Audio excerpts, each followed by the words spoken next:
Taylor, offensively, it just looked like a lot was going. I mean, you had 29 points before the halfway point of the first quarter. Just what did you notice, not only just in that early part, but through three quarters you scored, 33 or more. Yeah, I mean, great pace tonight. I mean, 42 fast break points was phenomenal, 30 assists. I thought the energy we played with on the offensive end was great. Just some breakdowns in the first quarter. Got to keep getting better with our defensive edge. Transition opportunities. Obviously, McCollum got really hot. Made some adjustments. Much better job against a high-scoring team, 24 and 26 in that second and third, which really changed the game in my opinion. Going to halftime with a nice lead, but offensively, I thought our guys did a great job just establishing our tone on the offensive end, and then we responded with better defense as the game went on. After the game on Sunday, is that the response that you were hoping to get from Jaron? Yeah, I mean, phenomenal game by JJ. I thought he played with great force, bunch of great finishes, post-ups, knocking down those threes early was big, getting to the free throw line. I mean, that's been a trend for him, getting rewarded for that, and just, playing with an aggressive mentality. That's the biggest thing. And then obviously defensively, especially you felt it in the second half, just the multiple block shots, which got us out to run, was huge. But great response by him and great response by the team. Taylor, just throughout the game, like what were the biggest areas of the game where you felt like the urgency really picked up in comparison to Sunday night's game? Yeah, I mean, I felt like overall with our defensive edge, obviously we shot a whole lot better tonight. We had a lot more pop on the offensive end. We talked about creating a lot of cycles. Defensive stops to offense didn't happen as much in the first quarter, but a lot more in the second and the third. But obviously, CJ was getting off on the offensive end. We had to throw a lot of stuff at him, different matchups, different coverages on the ball, off the ball.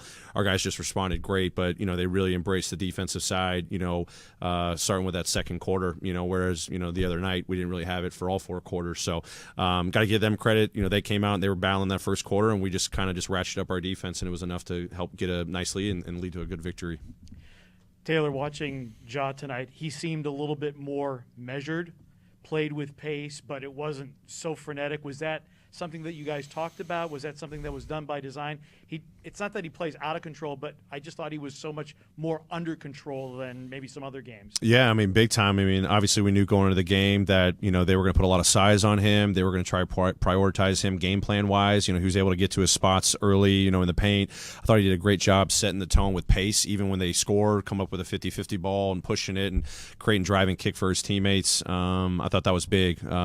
Led to, great offense in that first quarter. We scored 44 points. But, definitely as they adjusted coverages, they started, sending him in different directions, and they started blitzing him. He was just really calculated, making sure we were executing as a team, getting great possessions. But as you said, very measured, very poised tonight. Offensively, you were very balanced. It was like no one really dominated going forward. Was it something you were doing to get a lead to the balance, or you just taking advantage of what New Orleans gave you? I think, just taking advantage of what the defense gave us. I mean, tonight was a product of everyone just really sharing the ball collectively, responding from the other night. Ja played great, Dez played great, Jaron played great, Zaire played great, Steven, played great, with his physicality and screen setting for our guys, playmaking. And then off the bench, I thought Melt was great again, BC great, Ty's, you just go down the roster. We had a lot of guys play well and, led to a really good offensive output, and as I said, started that second quarter, a lot better defense. So overall, great depth, great performance by the team, and every night it's everyone's opportunity. Taylor, in this game, we saw it happen fast when New Orleans kind of got back in the game, got down 6 twice, first quarter, second quarter. But we saw you lose a couple of those leads recently, but this game, you win by 20 plus. Just what did you notice from your team when you had those stretches where New Orleans kind of fought back and you kind of, went back on your own run? Yeah, I mean, I think for the majority of the season, we've always shown an ability to maintain our poise, but more so just our confidence. A guy gets hot, they go on a run, we call a timeout, we quickly try to figure out what we got to do adjustment-wise, or just reemphasize, hey, transition D was a big priority tonight. They got off in the first quarter, and then we did a whole much better job as the game went on. So it's really just the collection of our guys just understanding throughout the game, there's games of runs.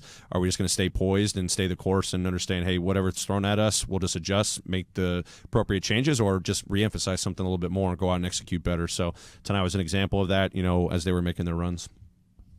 Coach, we talk a lot about how impressive Ja is a lot and how he's hitting milestones. Desmond Bane hit 300 career threes today. He's the 8th fastest NBA player in history to do that.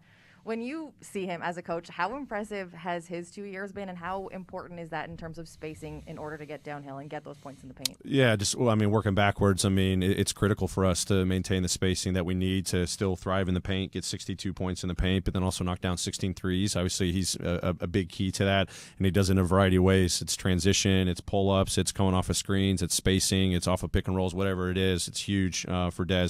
Tons of great growth from him, not surprising. The simplest thing is, he puts in so much great work, to score in a lot of variety of ways off the bounce, but especially from the three-point line. And every time he shoots it, I think it's going in. And, the last couple games have been great by him. Great. Thanks, everybody.